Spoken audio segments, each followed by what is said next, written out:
सोचिए एक ऐसी लाइब्रेरी जहाँ दुनिया की सारी सभ्यताओं का ज्ञान, विज्ञान, दर्शन और चिकित्सा से जुड़ी पांडुलिपियाँ एक ही जगह मौजूद हो। अब सोचिए कि किसी रात वह लाइब्रेरी अचानक राख में तब्दील हो जाती है। न कोई दस्तावेज बचता है, न ही वह इतिहास जो आज विज्ञान को 1000 साल आगे ले जा सकता था। यह कहानी है ग्रेट लाइब्रेरी ऑफ अलेक्जेंड्रिया की, एक ऐसा रहस्य जो आज भी इतिहासकारों को उलझन में डाल देता है। क्या यह आग एक हादसा थी या किसी जानबूझकर की गई साजिश का नतीजा?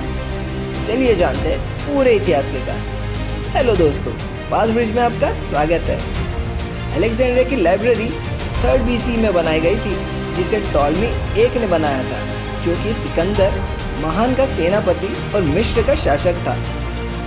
उन्होंने इसे विश्व का सबसे बड़ा ज्ञान कोश बनाने का सपना देखा था, जिसे उनके बेटे टॉलमी द्वितीय ने पूरा किया।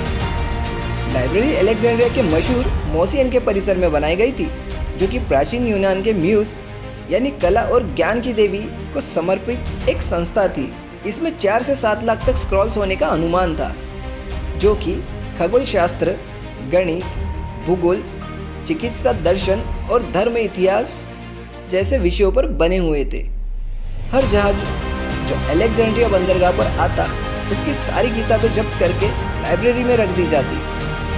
कॉपी बनाकर जहाज को लौटाया जाता, लेकिन मूल प्रति लाइब्रेरी में रखी जाती थी। यह लाइब्रेरी केवल किताबों का भंडार नहीं थी, यह शोध और आविष्कार का केंद्र भी थी।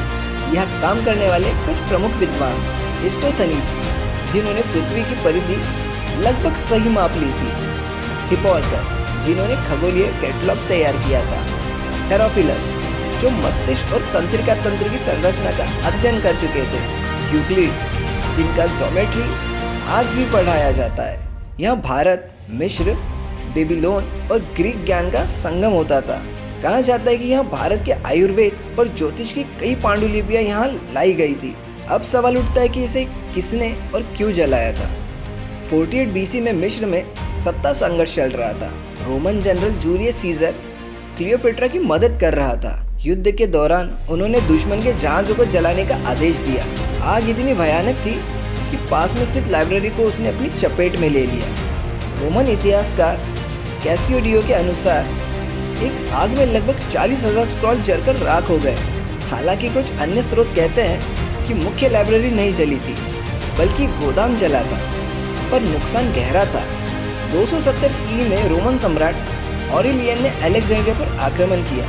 उनका युद्ध जेनोबिया की सेना से था, लेकिन शहर का बहुत सा हिस्सा तबाह हो गया था, जिसमें लाइब्रेरी का बड़ा हिस्सा भी शामिल था। यह समय था जब ज्ञान पर राजनीति हावी होने लगी थी। कहा जाता है 391 CE में ईसाई सम्राट थियोडियस ने रोमन साम्राज्य में पेगन्स यानी मूर्ति पूजकों के धर्मस्थलों को खत्म करने का आदेश दिया। इस आदेश के तहत सेरेपियम नामक मंदिर और उसकी शाखा लाइब्रेरी, जो मुख्य लाइब्रेरी के स्क्रॉल्स को संभाल रही थी, उसे नष्ट कर दिया गया। यहाँ बचे हुए हजारों स्क्रॉल को जला दिया गया।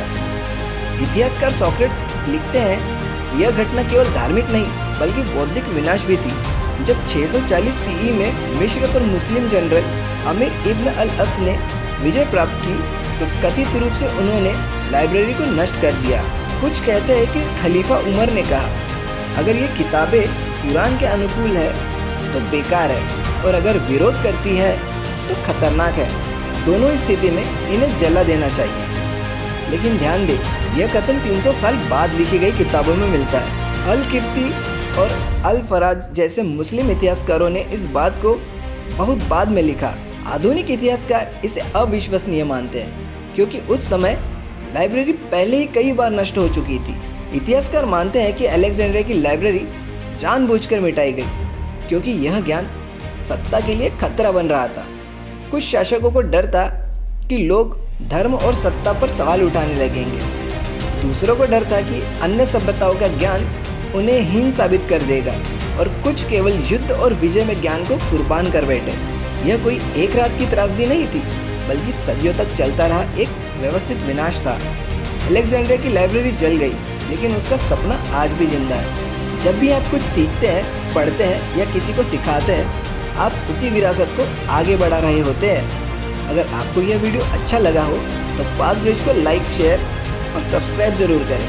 नीचे कमेंट में हमें ज़रूर बताएं कि क्या आप मानते हैं कि किसी ने इसे जानबूझकर जलाया था। मिलते हैं अगले रहस्यमय इतिहास में।